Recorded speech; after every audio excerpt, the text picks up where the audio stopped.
What's up everyone, my name is Jesse and welcome to my channel. Today I'm going to be showing you how to replace a cabin air filter in a 2014 Dodge Charger. It's a quick and easy job that can improve the air quality inside your car. So let's get started.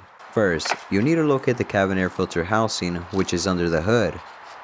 Unclip this panel. Then flip up this cover. Now you can pull out the old cabin air filter.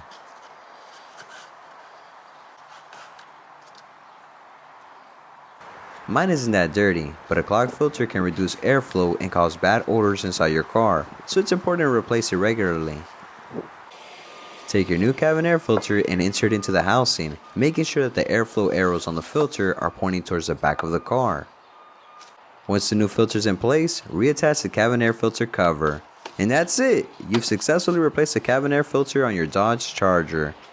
I hope you found this video helpful, and if you did, please give it a thumbs up. Thanks for watching, and I'll see y'all in the next one. Late.